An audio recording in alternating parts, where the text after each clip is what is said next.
Alright, so in this video we're going to quickly go over location performance, essentially helping you answer the questions, which is my best location, and more.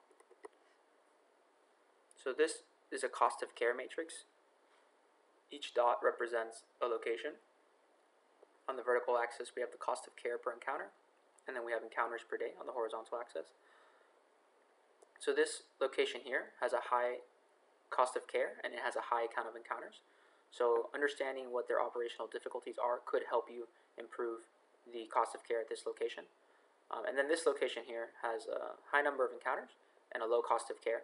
So you could learn from this location to understand what they do best and then share those practices with the other locations. This is a profitability matrix by location. So again, each dot representing a location. On the vertical axis we have profitability by encounter, and then we have encounters per day on the horizontal axis. So these locations at the top are profitable. Again, you want to understand why are these profitable? Can we make our other locations as profitable as these? Also, if you have managers by location, you could try to update your accountability structures so that those managers with lower performing locations are incentivized to improve the performance of those locations, and even those locations that are high performing could even maybe educate the ones that are struggling. As you jump into a specific location's performance, this chart here is showing cost of care. Vertical axis is the cost per encounter, horizontal is the quarter. The lines are showing year over year. So as you're tracking the cost of care over time, you want this to go down. This location, for instance, is showing a decrease in the cost of care. So what you want to do is first understand where the cost of care is for a certain location. Then you want to give them targets that are reasonable to work towards. Ways to decrease your cost of care: you could increase your patient flow, you could improve your layouts, improve your care workflows, and also increase physician extender roles, among other tactics.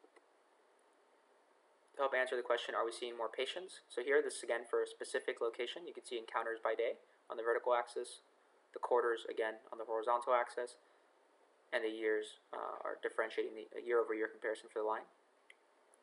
In the long run, you want to see more encounters per day in each location as you improve your throughput. So the goal here again is for it to increase, which is what this chart is showing. Similar tactics as to covered in the other slides, so I'm not going to go through them now. Here there's a matrix showing patient payment by encounter. So if your copays and patient payments are captured at the location level, this is a quick analysis to show you if there's potentially any locations that are struggling to collect patient payments. So patient payment by encounter on the vertical axis, encounters by day again on the horizontal axis. And what you're seeing here is these seem to be collecting at a higher rate than the ones below. So the question here is, are we under collecting? What are the process issues in these locations that aren't working, the ones below? And really addressing those to help keep your reimbursement at the correct level on the patient side. Now this is a matrix showing collection rate.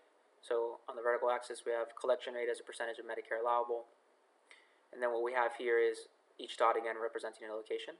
So we have one location that's down below, and then we have these two that are here. Not necessarily the case, but something to look into. It could be the case that these locations have strong processes in place that helps them avoid denials, while these locations are struggling. So you might have a 4% loss on these locations and a 6% loss on this location in terms of your collections. So again, it's really creating these views to help you understand who are the best performers, which are the worst performers, and really bringing up all the poor performing locations. So that's just a sample of what you can do with the location analytics.